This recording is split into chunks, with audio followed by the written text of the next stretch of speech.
একবার অজ্জু ভাই ক্লক টাওয়ারে লুকাচ্ছিলেন।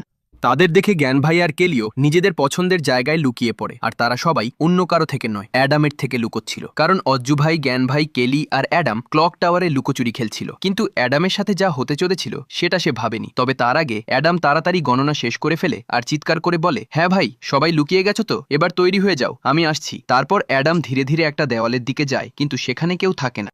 এরপর অ্যাডাম একদম ধীরে ধীরে পা না বাজিয়ে হাঁটে, আর যখন কেলি অ্যাডামকে দেখার চেষ্টা করে তখন অ্যাডাম তাকে দেখে ফেলে। এ থেকে বাঁচতে কেলি একদম দেওয়ালের সাথে সেঁটে দাঁড়িয়ে যায়, কিন্তু অ্যাডাম পেছন থেকে এসে তাকে বলে, হ্যাঁ গো ম্যাডাম, ওদিকে কি দেখছো?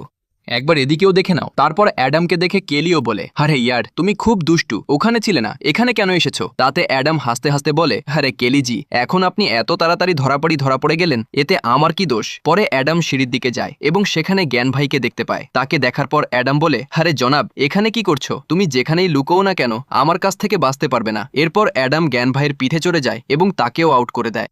আর এখন অজ্জু ভাই বেঁচে যান, কিন্তু অজ্জু ভাই খুব চালাক, কারণ তিনি ক্লক টাওয়ারের নিচের সুড়ঙ্গের দিকে যেতে যেতে ভাবছিলেন, অ্যাডাম বেটা, আজ খুঁজে দেখা। কিন্তু যেই না অজ্জু ভাই সেখান থেকে বের হন, অ্যাডামও তাকে খুঁজতে খুঁজতে নিচে যায়, আর তারপর আবার উপরে যেতে যেতে ভাবছিল যে এই অজ্জু ভাই না এমন জায়গায় লুকান যে সবাই মিলে খুঁজলেও খুঁজে পাওয়া যায় না।